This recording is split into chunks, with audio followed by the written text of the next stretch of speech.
Hello, everyone, and welcome to the Life Transformation Podcast. I'm your host, Leo, and today I have the honor of having on a guest, Trenton Léger, and aka Shred Theory Fit on Instagram.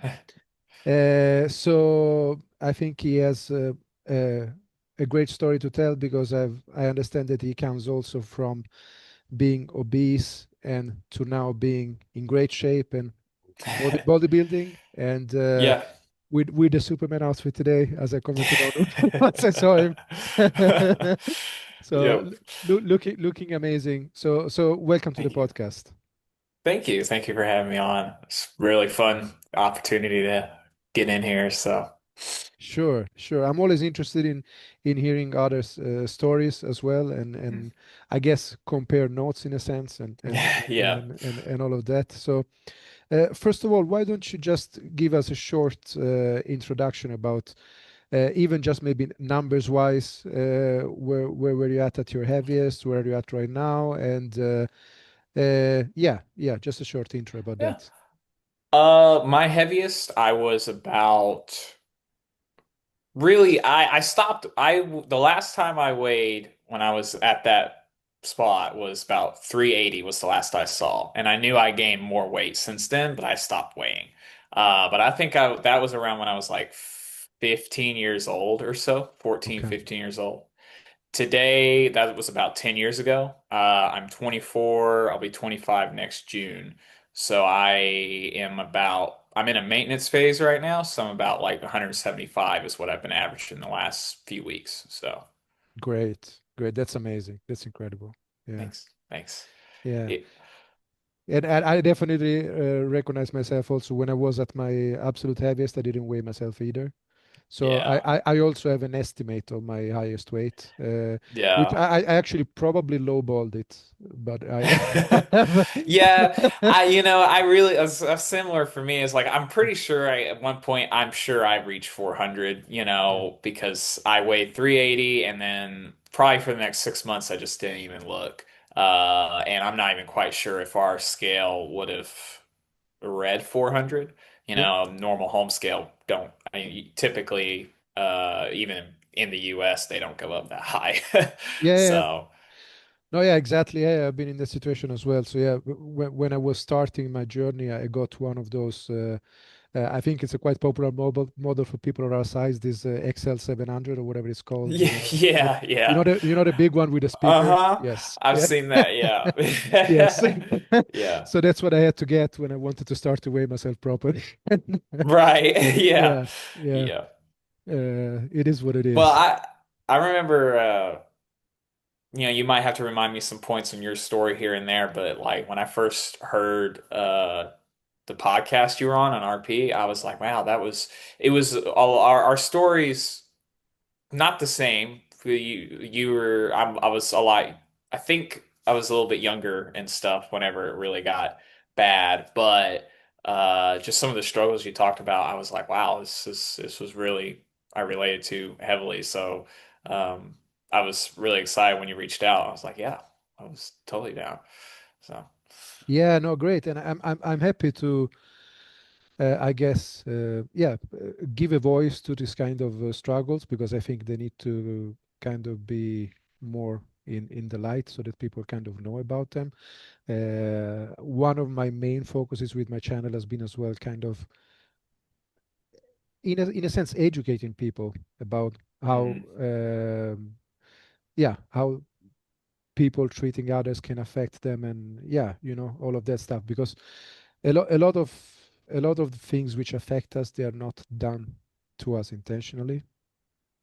So I think there is a work to be done just with helping people understand what can help and what doesn't help and all of that stuff. So Yeah. we get more into that. We'll get more into that soon. Okay. So I guess we can connect to this post to this part about the. You heard me on the RP Strength podcast, and I'm assuming you're a fan of the channel then. Yeah. Yeah. Yeah. RP. Yeah.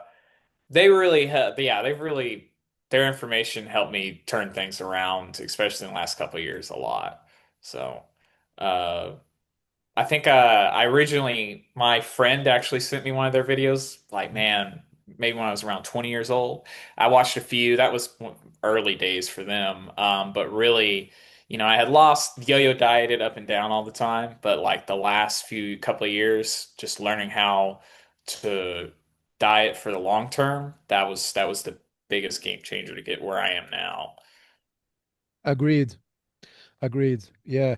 So yeah, I think as I said to both Dr. Mike, um, and when I was talking to them on the podcast, I mean, it's just getting to know what's most important and what's less important. Hmm. That's kind of a game changer. So yeah, I will always show appreciation to, Nick Shaw himself. He does a lot of posts about consistency over perfection and all of that message, and Yeah. it's really where it's at. I mean, it's yeah, yeah. Yeah. You No, need to totally. you need to know what will get you the most result and be able to um, do that without doing everything perfectly all the time. Not Because being too that's neurotic about it. Yeah, yeah.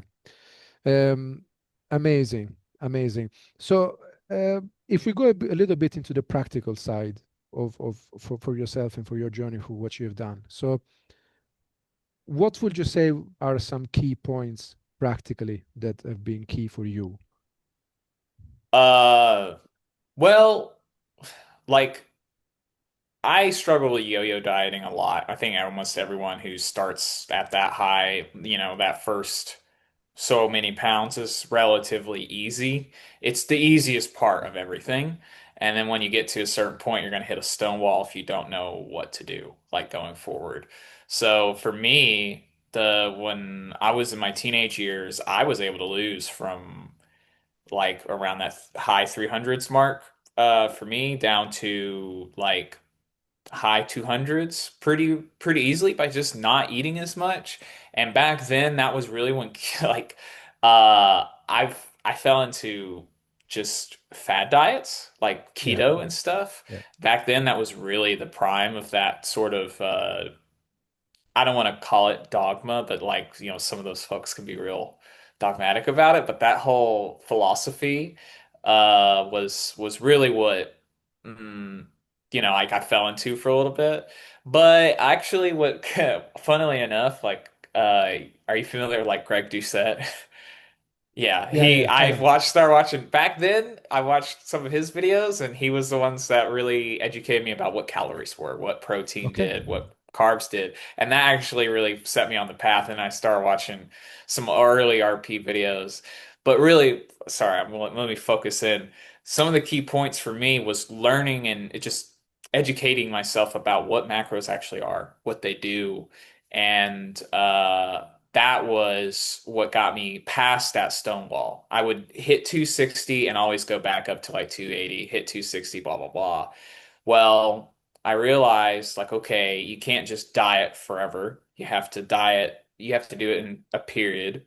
So I would I started dieting in like 16-week increments, which for someone who's around 260, that's long, but you have so much fat that, it's not that bad. And Yeah, then I would just chill for a little bit. And I may still have been in a deficit for a little bit, but I knew that I was eating my protein targets and stuff that I felt way more satiated. So when I first started dieting, I just kind of, when I learned what calories were, I was just eating, a calorie target. And then once I started watching some more educated content, I was like, oh, okay, protein matters a lot because I don't want to just like look small. yeah. And I was weightlifting and stuff, and I was weightlifting uh, basically since I was like 19, 20, which was when I Okay. started to kind of take things more seriously. And but I didn't know what protein really did.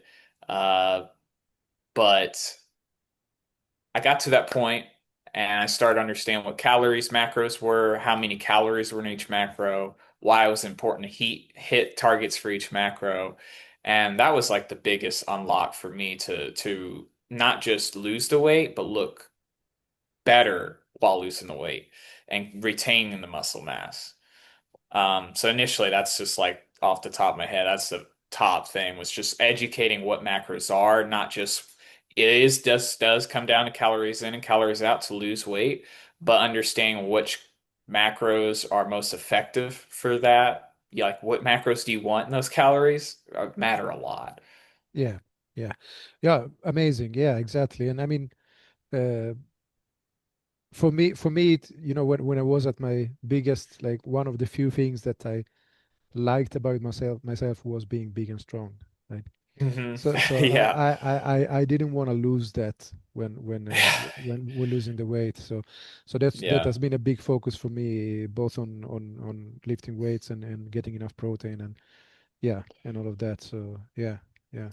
Yeah, no, I was one thing. I was always like the strongest, kid amongst my peers. Everyone my age, I was just, I'm big. I was bigger, so I was stronger. Um, but like man, even when I was there in some ways I was still stronger back then than I am now.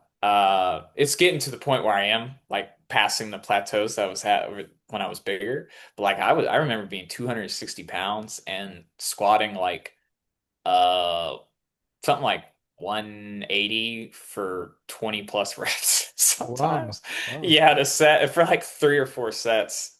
Yeah, Yeah, so that was, but now I'm not quite there yet, but I'm getting yeah. close. So Amazing, amazing. Yeah, and yeah, I think on the practical side, so you have been lifting weights for a long time, and so I guess you've had kind of those routines, but you've probably optimized it a lot throughout the years.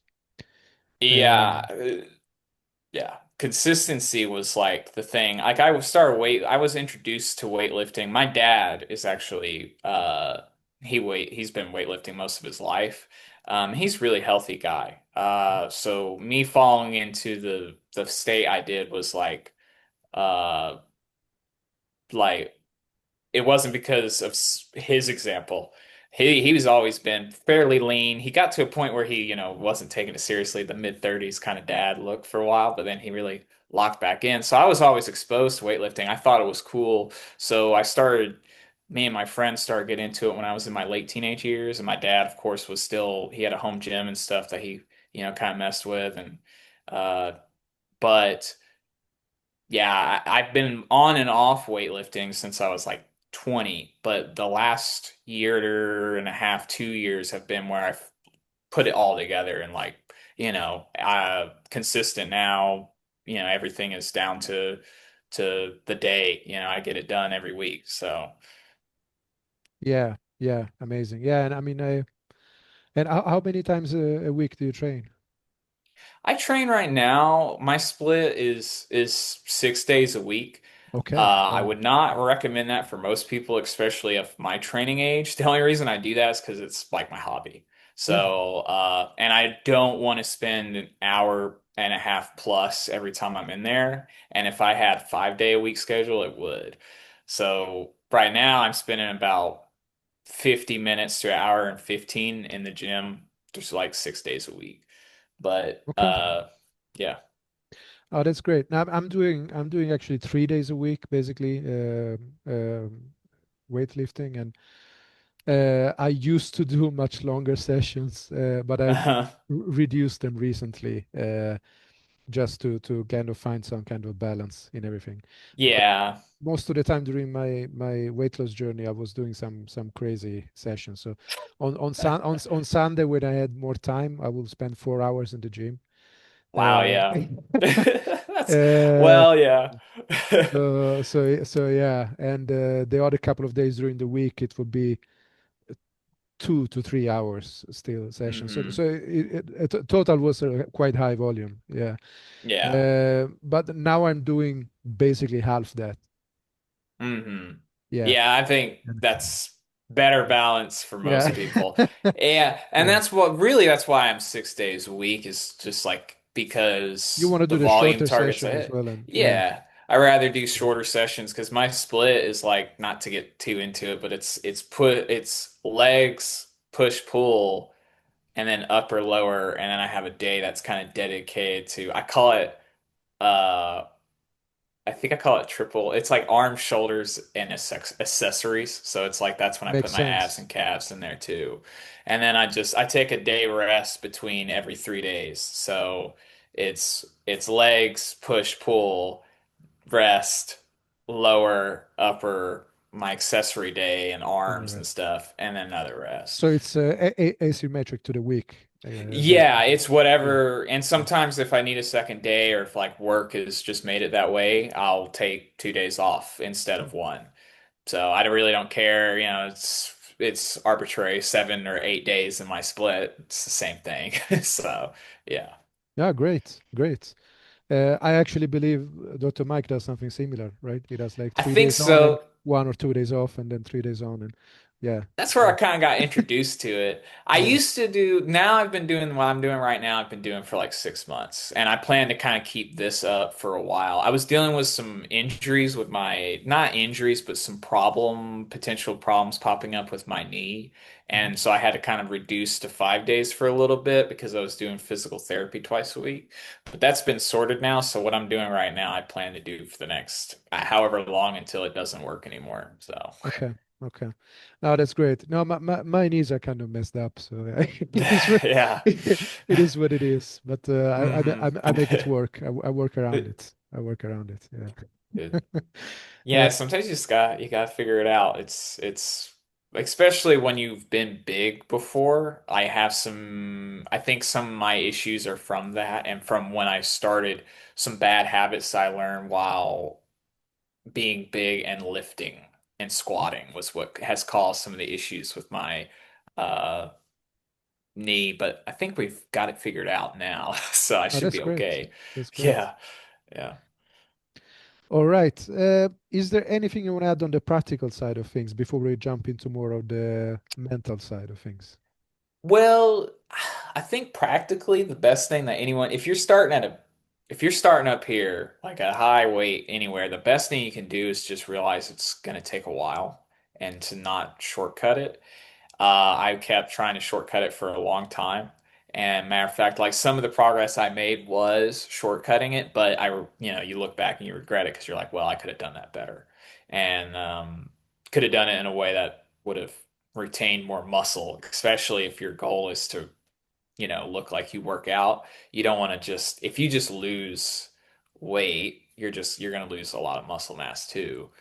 But yeah, I mean, really just understand it's going to take a while and educate yourself as much as possible. Uh, I'm in school right now too, so I was able to actually take a couple of anatomy classes, and that helped a lot with like learning how the body functions and how muscle is built and retained. But you don't have to go that far by any Hmm. means. You just need to understand why muscle grows, why it goes away, why body fat is retained, and how to get rid of it, and what macros are. You'll go a lot. That's the more you know, the less scary things are. So, Yeah, agreed, agreed. And knowledge is power, as they say, yeah, and that really is true. And you don't need to know everything, but you just yeah. need to know the basics and kind of understand that. And then, uh, as you said, not shortcutting. And yeah, I think the advice I try to give people is always that uh, you need to start with whatever is most similar to what you're already doing, but doing it a little bit hmm better. And then you do gradual changes and gradual changes and gradual changes all the time. Because for me, imagining doing what I was doing at the end of my weight loss journey, imagine doing that at the beginning, I will never have pictured Yeah, it. you would never be It's able like, to do that. yeah, Yeah. so it doesn't work that way. You're gonna just go from 0 to 100, and yeah. So always, I think, look at what you're doing today. How can I do this a little bit better? And then after a while, okay, I'm gonna do this still a little bit better, and then a little bit better Yeah. again. And I'm sure I'm doing that now. Like every yeah, diet phase I go through, I'm like, wow. Because especially when last couple, like my wife can, she can account for all of that. Like she saw the diets was doing early this year, my diet phase compared to this most recent one, is night and day difference in terms of the quality of food I was eating. Like not not like literal quality, but like enjoyability of the diet foods I was eating towards the end of this cut versus my last one, you just learn a lot. You learn Yeah, how you can work around things and yeah, every day trying to, like you said, just micro progressing your knowledge and like how you approach stuff. There's no way you can go from being 400 pounds and doing the same things you're doing to diet and cut a little bit more of that fat off when you're at 175. There's no way yeah, yeah. you'll lose your mind. Yeah, so right now I'm actually, so if I understand correctly, you are in a maintenance phase right now. Yeah, yeah. Yeah, so me too, but I'm at a higher weight than you. So I've had to gain some weight back because I had some health setbacks, basically about 6 weeks ago or something like that. Mm, So yeah, I had actually, I guess, pushed a bit too hard with everything, both with hmm. with work and with training and with diet and all of that. So I kind of crashed a little bit, and yeah, I had a few fainting episodes, and yeah, Ooh, I didn't know that, man. yeah, Yeah, it so, can stack up real quick. yeah. Uh, I'm uh. I'm not as young as you, so Yeah. Well, I know you're in a professional field too, right? Like you work, you know, I, you're in the career phase of your life, right? yeah, Yeah. I am, and I'm working hard, and I also have a long commute to and from work, and then Mm. on top of that, I'm doing my weightlifting, I'm doing all my steps, and I'm It's a lot. meal Yeah. prepping, and everything. And it's just me, so it's Yeah. yeah. So Yeah. it can get to be a lot sometimes. So right now I'm at around I guess 225 pounds, something like that. Hmm. Okay. And so right now I'm planning to do a maintenance phase at this weight for actually quite a few months to let my Yeah. body stabilize and everything. And but I'm still recomping. That's my current goal, Yeah. basically. Yeah. Um, I I think it's especially when you start at a spot where we're at, like I'm very certain, even with like training, my training age is still, I would still consider myself a beginner because I still make progress even on cuts. Like I'm still going up in weight and reps and everything. So I'm still getting beginner gains. yeah, But like the recomp phase for people who are our size, I think goes it goes for a long time. So yeah, yeah. like even right now, I would assume right now I'm recomping even though because like I have a weekly check-in every week. I take photos, Mhm. same poses and everything of today actually. So I compared my photos today versus when I first got off the cut, and I honestly can't make a difference. Like I look better because I'm fuller, like I know I would that would happen, but like in terms of leanness, I look very similar, but but I look bigger. So I think, yeah, I think you'll be good on recomping at least for a while. So Yeah, so my plan is around 6 months at least, actually. yeah. Recomping. Oh yeah. That's my current plan, and then I'll reassess after that. So I might do a cut after that, and then we'll see. But yeah, yeah, Yeah. I think you'll have some like a good rest time on that. Because like that's something that I learned was maintenance phases and like I like to call them maintenance slash like recovery because yeah, you just really are mentally it allows you more space so you're not thinking about food and stuff and you can do more at work. I'm starting to get into a career now, yeah, so my career is like taking more of a forefront than any of my health stuff because it's now stabilized. So like having that extra mental space for the next couple months I'm like so excited for because part of the reason why I scheduled this way is I knew work was going to be really busy in this like first quarter. So, it's going to allow me some mental fog to be away so I can, do yeah, my job properly. But yeah. yeah, it's No, exciting. that's great. I mean, for me, I kind of I think because of my age and where I was at, I kind of I've had this feeling inside me that I'm late at Mm, everything, right? yeah. So when I did my weight loss journey, I didn't do any maintenance phases there. So Mm, I just went yeah. for basically I went for over 2 years straight cut. I think And well, it's and yeah, I would say yeah, that I don't if I had to if someone was starting in a position like we did, yeah, I would definitely recommend that they do that, Yeah, honestly. I would say yeah. that there's no wrong, I no, don't no, regret it. I nothing don't wrong with regret that. it. I Yeah. don't regret it. Yeah. I barely took any maintenance. I've only started taking real maintenance phases recently. The Yeah. last 6 months to a year is when I've really started taking them seriously because I mean, you can know it's just you don't really feel a need for it because you have so much, you have so much progress to be made, and like you said, you feel late. I'll tell you, I know I'm young, and I understand now in like hindsight that I'm not late to anything, but like education and stuff wasn't valued in my family, so I feel like I'm coming in late on that. I'm like I'm starting to get my degree in my mid 20s, and I feel late, but like it's not really true. Same thing with my weight. Like I feel like, oh man, you know, I wish I would have started a few years before I did, but it's so I don't know. I think everyone, if they're starting in a spot they don't want to be at, they're probably gonna feel that a little bit. Yeah. Yeah. No, but yeah, I think we always realize afterwards that maybe we didn't have to do things a certain way, but Yeah.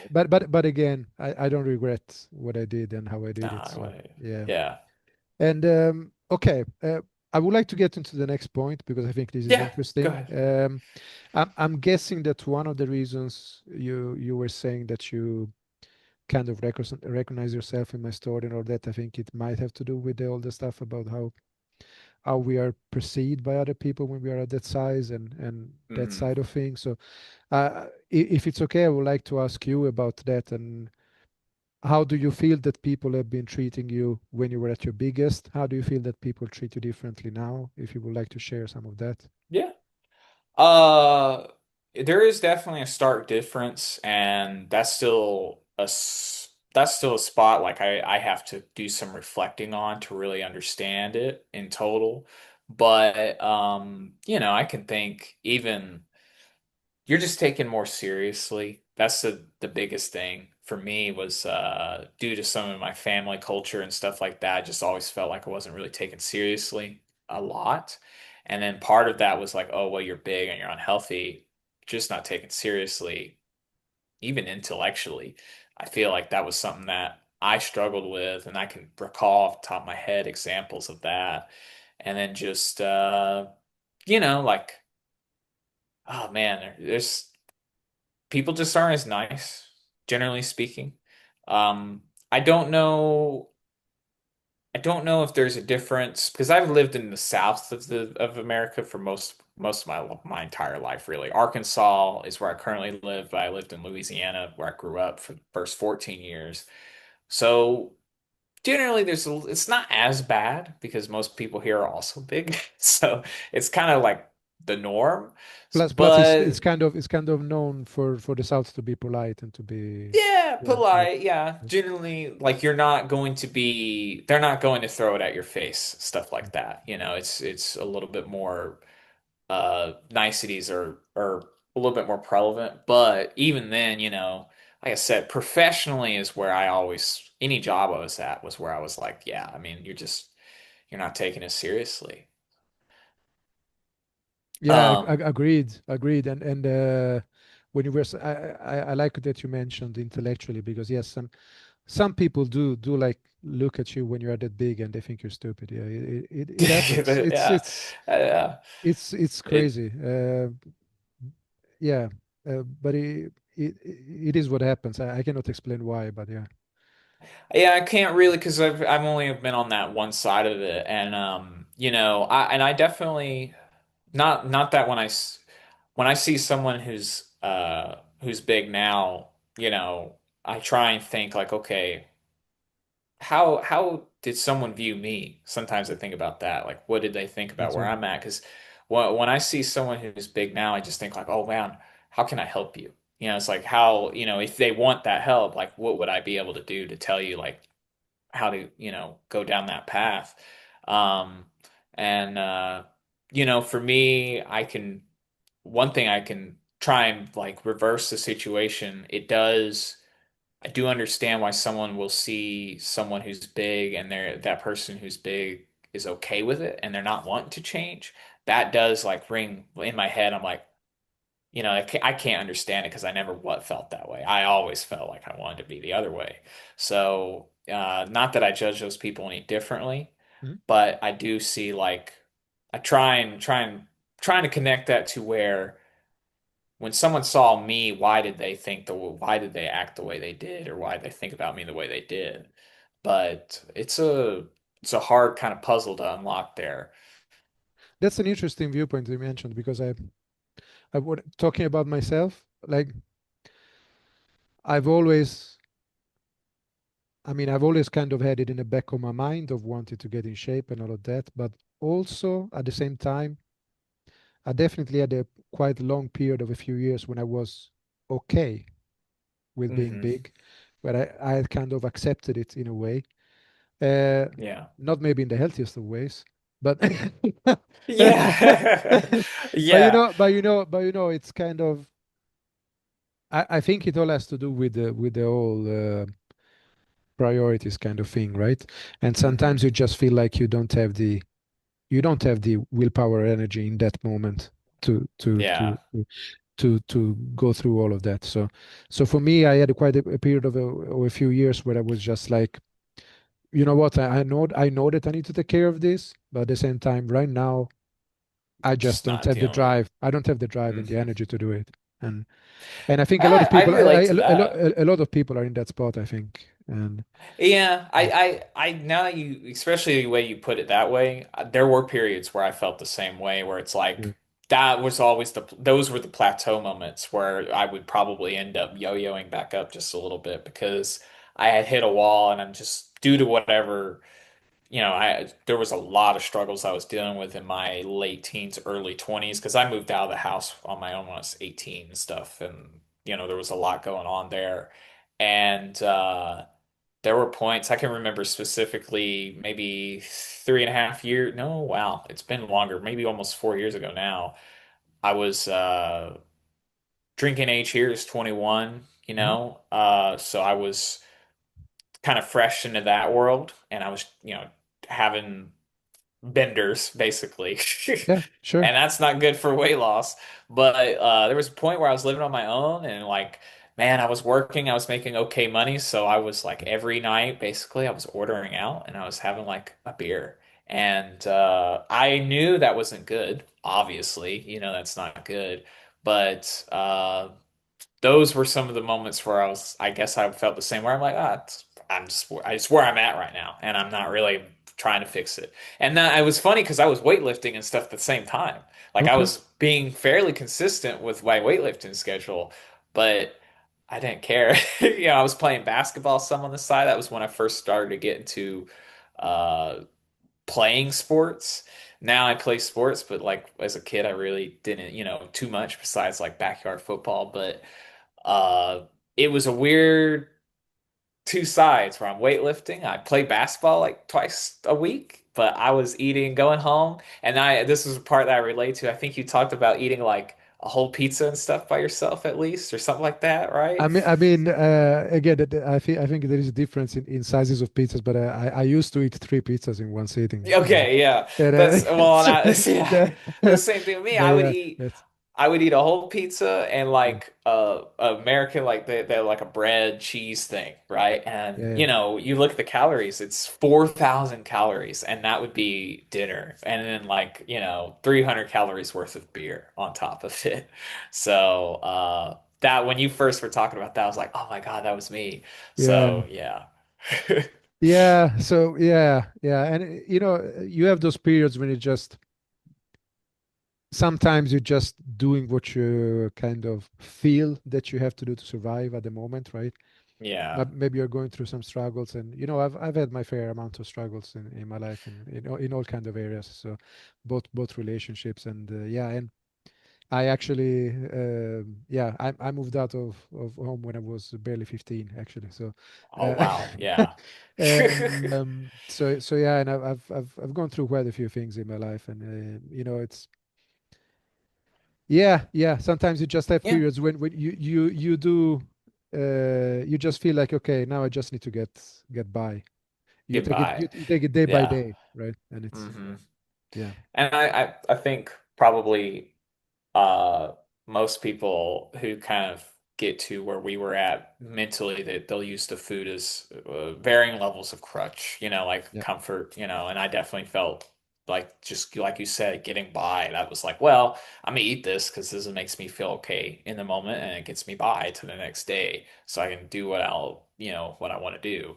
So yeah, that's I relate on that for sure.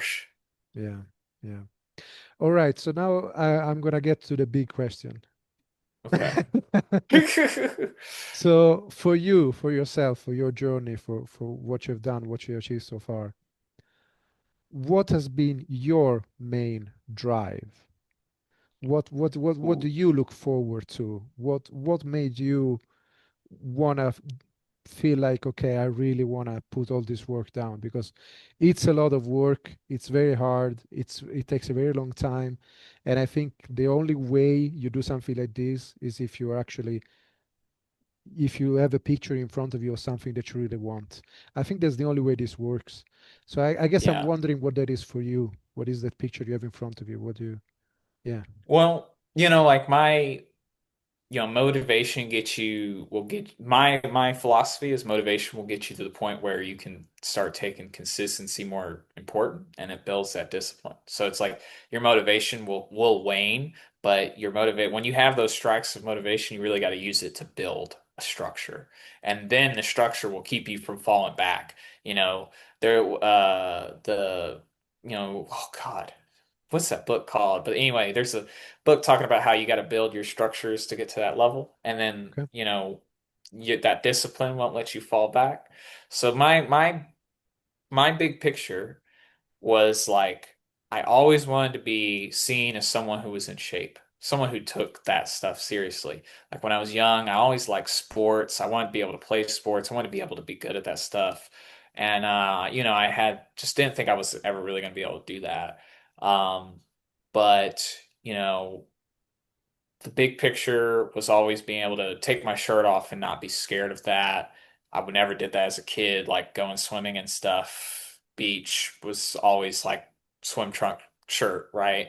So now I'm getting to that point where I feel comfortable. I don't feel, like we went to me and my wife, we went on our honeymoon, and I had my shirt off, at the beach and stuff. Never done that before. Seriously, I was like first time in my life. And Okay. I was like, Okay. wow, this is crazy. I feel okay. And then so I'm starting to ease into my big picture, which has always been like, I'm a person that operates really well off, for better or for worse, having a chip on my shoulder, feeling like people always Same. had something. Yeah. Yeah, exactly. Yeah, it's like when Yeah. I always operate better when it's like, oh, these set of people think I can't do it, or have something that, they obviously talk about it. And that always motivated me. And now it's kind of pushed me to where I am now, where and especially with my wife, she's been one of the biggest motivators, because I was like, she's way out of my league. So we first started dating, and I was like, oh my God, I gotta like get in, and I was already on my journey at that point, but really like that was one thing that seriously, like, I felt like I had that chip on my shoulder the whole time. So the big picture of just like, I want to look like someone who works out. And that was always it. And now that picture for me gets bigger and bigger, right? Like now I'm like, okay, well now I want to look like I work out. I kind of already am there, but I want to Yeah. be able to take my shirt off and have like abs, like visible abs when I want that, in that season. So, we're starting to really reach into that big picture, and uh, that's kind of always been my goal. It's like I wanted to look like I worked out, and I wanted to look like I played sports. So we're starting to get there. So that's very exciting. But yeah, Yeah, I mean, you look amazing already. So it's always thanks. it's always a work in progress. But yeah, so I would like to relate to what you said, because look, I'm someone who has a chip on his shoulder too. It's just, it is what it is. Yeah, When you have been kind of disrespected a lot throughout your life, it just comes with it, right? So you just feel like you have to prove yourself all the time. But I think I've gotten to that point for myself, at least, where I do always still want to prove myself, but for me, it at the end of the day, it's always enough. If I look in the mirror and I know, okay, I did that. I did what I wanted to do. Uh-huh. I am at that point that where people cannot tell me anything. And if they do, it's their problem. Yeah, it's yeah, Right? exactly. Right. Yes. So Yeah. I'm getting to the point where, I know what I've done. I know I've gotten to what I wanted to do. And if anyone still has something to say, at least it doesn't affect me anymore, right? But Exactly. the reason Yeah. it doesn't affect me because I know that it's not justified, right? But Hmm. when people criticize you, but it's kind of justified in a way, that's when it hits you. Yeah. That's when it hits you, right? That's when it hurts. That's when it hurts Right. because you're like, oh, well, I mean, you can't do, what can you, the only thing you can do is prove them wrong by doing it. And Yeah, that's how I've always, yeah. the But last few years, I've really once you channeled do it, that. and they still criticize you, then it's fine. Yeah. It's where you can't say anything anymore. Yeah. And I've always, I like that discussion of being, working with that chip on your shoulder. It's like I felt in two ways. I always felt that was intellectually, I always felt like people didn't think I was that smart or that I was capable of much. And then also just, physically as well. It's like, you've been the fat kid your whole Yeah, life. People know that. And, I've gone through different sets of friends and now you when you're growing up in your early adult years, you'll kind of go through different friend groups almost sometimes, you'll keep some, but like I was in there for a while and like I came from a friend group a handful of years ago where I was like, man, I felt like I had to prove a lot of those people wrong about who I was. Like I am who I can see myself in the mirror. I'm like, this is who I am. Like, I'm getting my education out of the way. I'm working in a career. I have a career goal now. I'm working in that career. Physically, I'm, not, you know, I'm getting where I want to be, yeah. and that's so it's like you said, now it's like anything that those people ever said or can say now, or it's just not justified. I'm where I am, it's so that chip on my shoulder helped me get to that point. So like I'm not even mad about it anymore. So Amazing, amazing. Yeah, I think we have the same kind of view on that stuff. Yeah, yeah. yeah. All right, all right. So I think I've gotten a great picture about you and your motivation and all of that. So I think uh, what I would like to close with is two questions for you. Number one is if you want to add anything about your story that we haven't touched on, and the number two is if you have any questions for me that you would like to know from me. Okay. Yeah, Uh, I do have questions for you, just to like, because your story has been very interesting, and also from you being a whole different part of the world, I have a couple things there too. sure. But just the only thing I would want to add for anyone who like listens is, uh, you can always, no matter where you're coming from, culturally or your family values and culture and stuff. Like mine did not value education much at all. Like I'm going to be the first. I was the first, as far as I'm aware, on both sides of my family. I'm the first like college enrollee. So that's something my wife really helped me to understand. Is like I am capable of that. Like intellectually, there's so much more I'm able to do. And you just no matter where you're coming from culturally, family, or wider, you can do more than you think you can in most instances, whether that be your physical goals or your career or education. You can do more than you think most of the time. Especially if you are coming from a place of being big, your self-confidence most of the time is probably down here. So you have to understand that hey, down here you got nowhere but to go up. And there's plenty up there for you to be able to achieve more than you may even think. So that would be the only thing I would want to add about that is just, you're you got to break through some of those generational curses and generational culture that is negative. And sometimes that's really what's holding you back more than anything else. I couldn't agree more to that. Yeah, Yeah. yeah. Great point. And it's inspirational just the idea as you're saying that people can almost always achieve much more than they think. So, Yeah, and they're not bound to have to follow in the footsteps of other mistakes they've seen and other things that they've lived through. So change is possible. Yeah. Yeah. absolutely. Yeah. Yeah. Uh, but yeah, I guess questions. So that I have for you. Because I was thinking about this the last week. Like, okay, so I can't remember some parts of it, so you might have to refresh me. No When worries. when did you really start like gaining the bulk of your weight that you did? That's kind of a hard question because I've been heavy all my life. Right. So I wasn't as heavy as you as a teenager, I guess, but Uh-huh. still heavy. So when I was 14, I was maybe what would it be in pounds? Something like maybe 280 or something like that. Right. And yeah, but uh, then throughout my 20s, I was yeah, over 300 constantly. And Mhm. then basically in my 30s, that's when I got over 400 basically all the time. Yeah. Yeah. So that So was yeah. and It's been so it's been kind of yeah, increasing. steady. Yeah. I've had some up and downs and some yo-yo as well there, but the big picture is that. And I got to my heaviest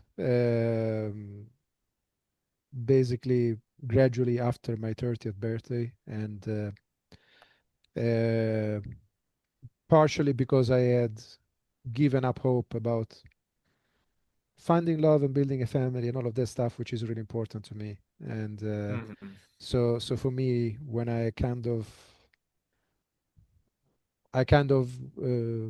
told myself, okay, this is not going to happen for me. So Yeah, checked out a little bit. Yeah. yeah, so I'm like, okay, so I just have to survive day by day. And Yeah. so I was in that state for several years. Um, it is what it is. So yeah, Yeah, yeah.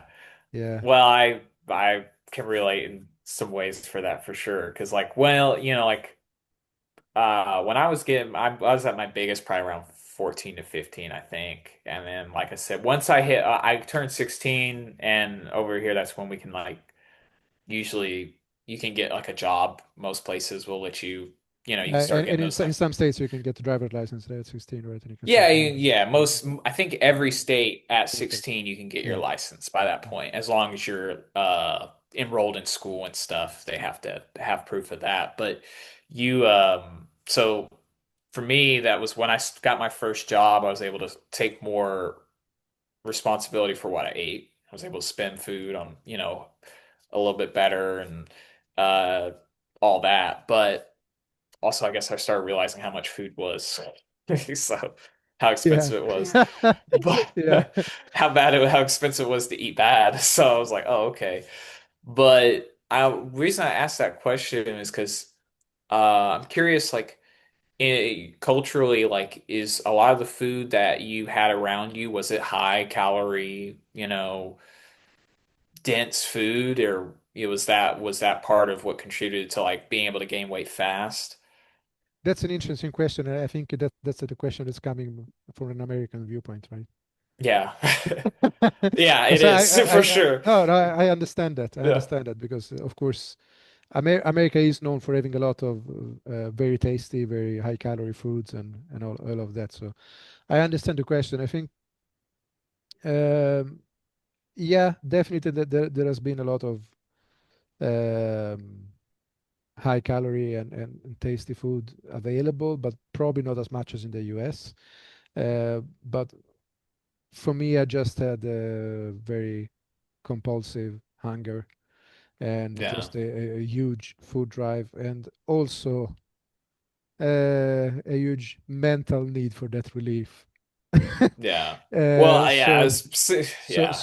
I guess yes and no. So Hmm. the availability of high calorie and tasty food, yes, definitely. Probably not as much in the US, but yes, it was available here in Sweden as well. And but it was really, honestly, mostly about just my partially my physical food drive and partially my mental need for that Mental, yeah. release and for that satisfaction in a way. And so I got to my heaviest at around 35, right? So when you go to Okay. heaviest at around 14, so it's a different situation, I guess, for me. Yeah. Yeah. Yeah, Yeah, and well, the reason why I asked that question is because, my I don't know how much you know about like Cajun Louisiana culture, but a the bit food is it's amazing. the big thing. Yeah, it's really good. It's but all of it is high calorie, A lot of fatty butter. meats, Yeah, lots of butter, yeah, like a roux is yeah. kind of the base of everything, and it is essentially as Like many flour sticks of and butter butter, and flour and butter yeah, melted, and then you put yeah. spices into that, and that makes your roux, and everything is built off of that. Very generalization, but that's kind of how it works. Yeah, So I was curious I'm about familiar with the that. concept. I've actually never had it, but I'm familiar with the concept. Yeah. Yeah. Yeah. Well, and like that's what I was curious because like, we ate out and stuff, but like I feel like the food for me wasn't like, oh, it's American like fast food and processed food from the store, which some of it was, don't get me wrong, but like a lot of it was just that, man, my family, we cooked a lot. We ate a lot of tasty food. It was part of the culture. My uncle, who I'm actually going to go visit in a few weeks here, he's a butcher, so Okay. he gets deer meat. He gets lots of pigs through there, and that's just like a steady supply of just. I mean, this is a lot of good tasting food, which I do, you know, partake in here and there, but like Yeah. that was what I grew up eating on the daily.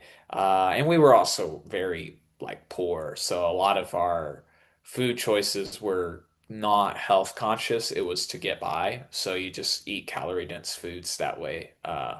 But that was why I was asking that more or less, kind of how that compares, because I'm not exactly sure like the types of food you guys eat. Yeah. I mean, look, when I got to my biggest, I was getting takeout all the time, basically. Hmm. So Yeah. um, at that point, I wasn't really cooking at home, and I Yeah, was it's just all, yeah. so it was a lot of takeout, which was of course not bad. It was of course not good financially either. So yeah, Yeah. Yeah, yeah. well, I know. Yeah. So yeah, that has been another trouble. But but yeah, so yeah, lot of tasty foods, ordering out from places and so on. And but And how is your just food drive? Sorry. yeah, as my food drive now, or Yeah, comparatively. it's right now I'm in a position where I'm managing okay to stay at maintenance at this Hmm. weight. It probably wouldn't be as easy to stay at maintenance at a lower weight. So so uh, Yeah. yeah. As I said, right now I'm somewhere around 225 pounds, something like that. And but I'm actually eating quite a lot of calories, but my body is burning a lot. So Yeah. I've finally gotten, after a lot of dieting and then restabilizing and all of that, I've finally gotten to a point where my body is actually burning a lot of calories per day. So I've been averaging around 3,400 calories a day lately, Wow. Yeah. and I'm not So how doing many steps do you kind of eat or steps you take? Like, what's your cardio kind of daily? right now I'm at around 12, 13,000 average per day. Hmm. Yeah. I've been at I've been a few months ago. I mean, in July of this year, I had over 20,000 average per day. Wow. You work Yeah, like like office professionally, right? So yeah, more yeah, or less. Okay. yeah. So yeah, I work full time and it's a desk job. So So you I don't. just you have to put in a lot of effort to get Yeah, up there. Yeah. yeah, yeah. I'm So very fortunate in my current position where I am I do a lot more office work now, but I work in a hospital in supply okay, chain and like logistics. But there's a lot of walking yeah, involved, going around the hospital because sometimes even though I'm more in a team lead position now, I still do quite a bit of stalking and mhm, walking around and talking with folks. So I end up by natural proxy of that, every day I work in the week, I at least get 10,000 steps. So I'm kind of very fortunate in that. Uh, but yeah, it's very interesting. So you're able to eat quite, to put in comparison, like if when I was about 220, I was not able to eat to be at maintenance, I probably was not eating 3,500 calories. I think I Oh, was eat 500 less probably. yeah, yeah, I know, So but I mean, I am quite muscular too, so Hey, yeah. No, I see your pictures. You so you you've got yeah, you how tall are you? 5'9". 5'9"? Okay, so we're about the same height. Yeah, Yeah. So you're definitely able to eat a little bit more than I was for sure. So that's a blessing and a curse, but yeah. it's No, a but double-edged sword.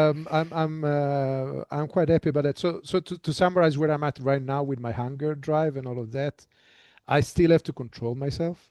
Like Hmm. naturally, I would probably average like 5,000 a day. Yeah, if you just kind of did what you Like want, naturally, yeah. just doing whatever I want. But so I still have to control it, but it's manageable. So I'm not like Hmm.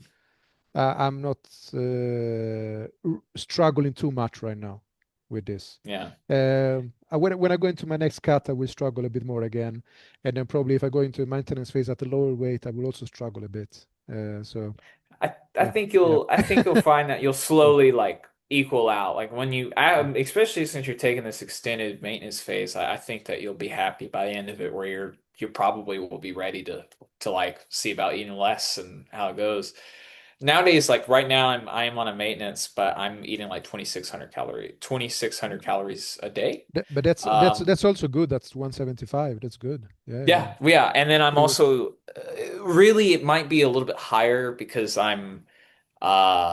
I also like during my maintenance phases, I have gotten mentally to a point with my food drive and everything where I allow myself to eat a little off plan almost not every day, but throughout the week. Like my wife, she eats lots of tasty stuff and she'll bring it in. So like like yesterday I had a couple of donuts. I didn't track it. It's what it is. Yeah, I sure. know that will kind of equal out.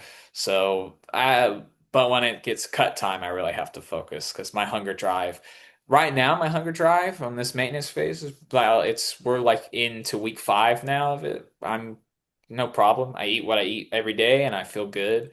One thing that I've kind of found is like eating a lot. I eat more protein than my target values would be. Me too. Like I used, yeah, I think Yeah. it helps. I think it helps a lot with just staying satiated. And I like to just eat meat. So it helps with that. So how many Um, grams of protein are you on right now, like on average or so? So I think I'm averaging like 180 to 195. So Okay. that's I'm definitely more than like my day, like what I would have to. yeah. But I'm actually at around 250. Yeah. okay, yeah, so we're on the Yeah. same sort of like percentage Surplus. Yeah, increase. Yeah. exactly. Yeah. Yeah. Yeah. Yeah. So Yeah. my current macros, I use the RP app right Ah, now. you do? Okay. Yeah. Yeah. That's So I great. think yes, yeah. So my daily setup is something like 50 to 60 fats, 350-ish carbs, and like I said, around 180 to whatever. And I kind of go up and down. I'll take some I don't really find a need for a lot of fats. I try and at least eat 50, but I just have 60 as kind of like in case I want more. But usually I take some of those fats and that goes straight to just adding more protein in a meal. So Interesting. Yeah.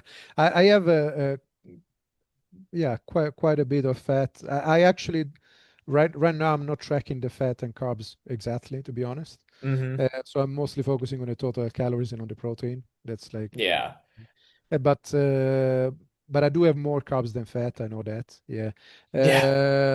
But yeah, I have quite a bit of fat because I do use a lot of olive oil, Yeah. Yeah.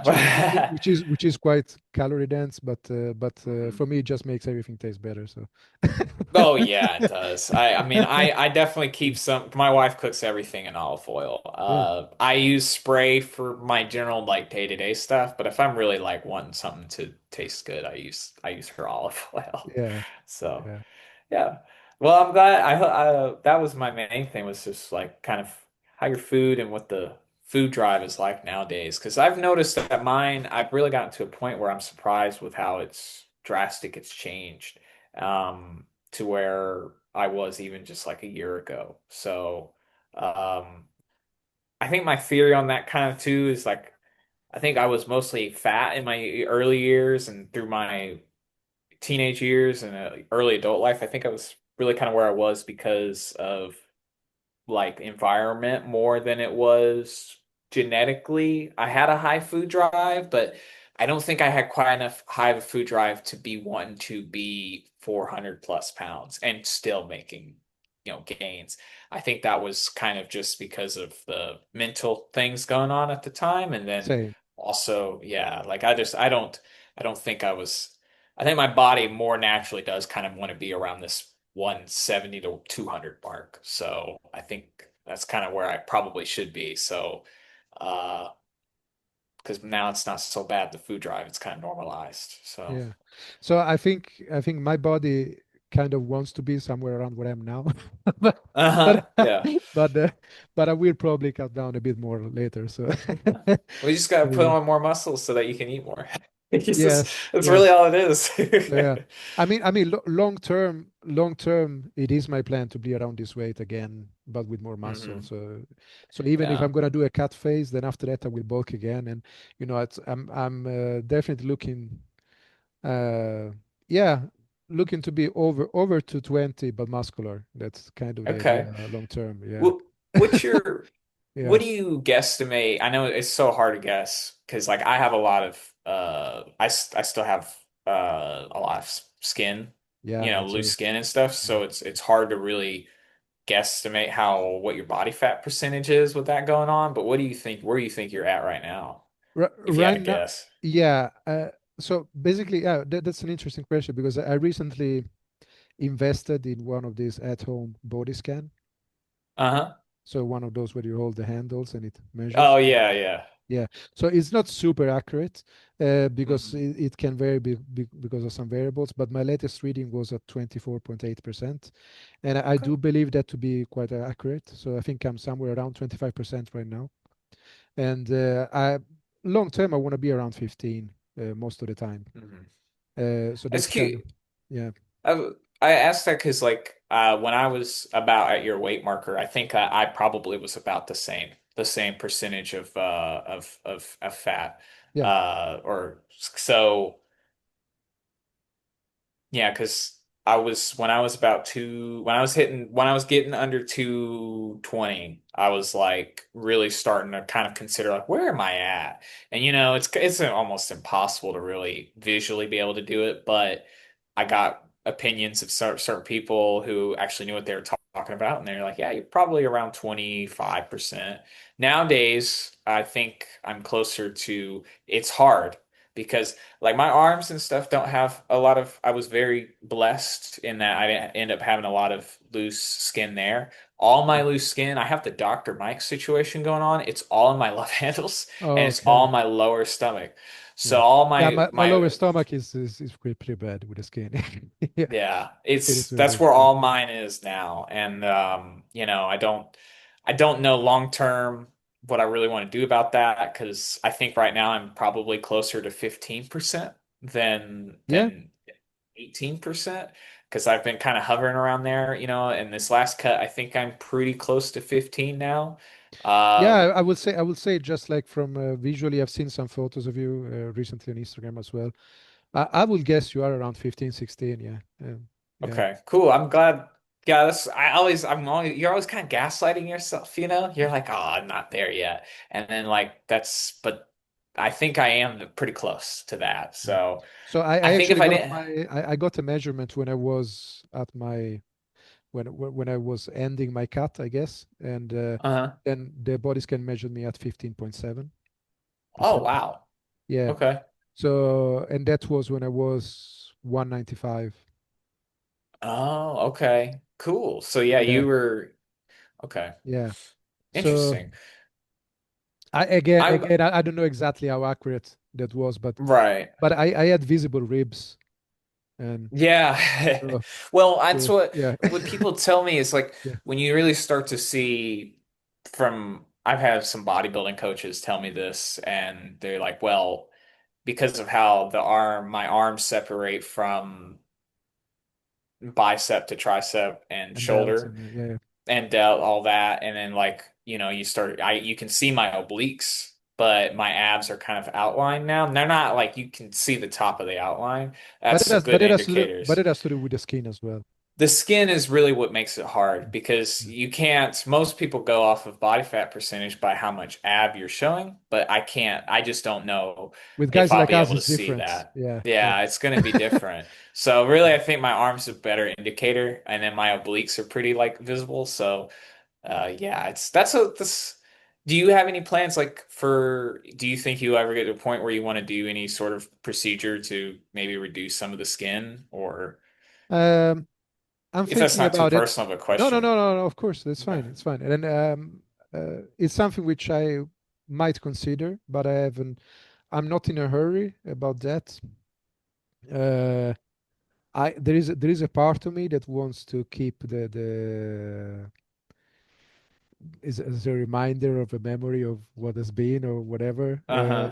like a battle wound or Like you a know, battle scar? Yeah, yeah, it's like battle scar, yeah, this yeah. is, yeah. So I there is a part of me that wants to kind of keep it just to not forget who I am and not forget where I come from because uh, I don't want to kind of just rewrite my life and now I'm just someone completely different. Uh, Yeah. so that's one of the reasons why I might want to keep it. But we'll see. We'll see. There might Yeah. come a time when I want to do it, and then I guess I want to get to that point from a mature viewpoint and from a yeah, yeah. I think for me, like I've thought about it, especially this last year since I've kind of gotten more down. There over here, it's kind of I'm at a point where I would have to do everything out of pocket is the biggest thing, is because my insurance wouldn't cover it because it's not medically necessary. It doesn't affect my health negatively, so they wouldn't do anything with it. And it gets pretty costly. So for me, I'm kind of it's a good and a bad thing because if I could just do it now, I probably would be hard to resist doing that because I do want to get it gone at some point. But the smart thing would be to wait until I was at a lower body fat percentage and had more muscle mass to see how it kind of ends up shaping out.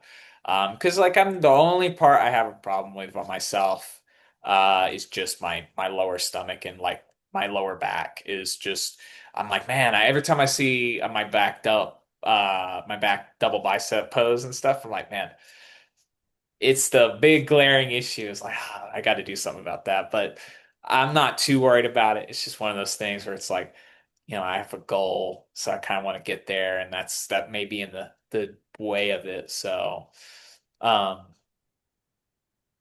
one other question I had for you was, what is Sure. your like big picture fitness, like weightlifting goals? Like, what do you train for, I guess? Like, what's your idea on that? Uh, we'll take this as the last question because I think we have Yeah. to close after this. Okay. Yeah. Sorry. No, but it's fine. That's fine. So, but it is a good question, and right now I'm just focusing on the picture I have of me for myself. Hmm. So that's my main drive, right? So I'm focusing on bringing up some muscle groups which I think are lagging behind the rest. For me specifically right now, at my lats and my rear delts, for example, those are areas which I'm working extra on at the moment. So like in the short term, I'm kind of trying to yeah just get the picture of myself that I want, but long term, I am very competitive by nature. Hmm. Me too. Uh, Yeah, so it's not out of the question that I would like to compete in bodybuilding at some point. But I'm aware that it's something that will take several years of work. So I'm nowhere near that right now to being a professional bodybuilder, even a natural, because if I do it, it's going to be in a natural category. I'm not looking to be enhanced. But yeah, it's not out of the question for me to get into But bodybuilding it's competition at some point. one But step at a time type thing. yeah, but Yeah. it's not something which is a must. Uh, Hmm. but it might be what it naturally comes to because of my competitive nature. Yeah. I think we're on the same wavelength there because Yeah, like my big picture, a lot of my big picture stuff includes career stuff. That's really like the priority. yeah, So like if I get to a point where I would like to step on a stage or something, it would be later and it would be down the road and like after these other things are kind of out of the way. That would be the only that would be kind of like you said, like you're doing I always have to have a reason why I'm doing something. So like the end of it, like, well, what's the purpose of looking good if I'm not doing something with it? So, you know, that's maybe where my head's at, maybe eventually, but I'm always curious about that too, because it really dictates a lot of why you train and what you want to do with your training. So, yeah, yeah. No, agreed, agreed. All right. So well, I didn't want to cut this short. I just think that if we go no, on, we can probably ask each other we'll probably go thousands of forever. questions. Yes. So I just Yeah. wanted to kind of have kind of a structure of where we end things. But Yeah. I think what I've gotten from this is a lot of things in common about our lives. But uh, I definitely get a lot of positive inspiration from you and from just changing things around and not having to be stuck in the patterns where that you're born in, and not having to be stuck in the things you've seen before, and just doing something different, changing the page, rewriting your story. So that's what I'm taking away from our conversation mostly. So I'm really happy that we had this talk. Me too. I'm glad that's what you took from it because that's really what I wanted to say is like that what you just summed up is what I was really wanting to come across with. So, because that's really been the biggest change for me and my perspective on everything. So, and when like your story and everything was really inspirational when I first heard it on the RP podcast, I was like, wow, it's like, you know, it was especially interesting just because you're from a different part of the world and how similar in different parts of life too. You're older and everything. It was uh not old. Don't No, no, take it no, like it's that. fine. I But you're said it like you myself, have more so more life experience than me and everything, different stage of your life, right? And yes, you're like it's like, oh, okay, this is dude, it's whole different you would think we had totally separate lives, but sometimes humans were a lot more similar than we sometimes think. So definitely, definitely. All right.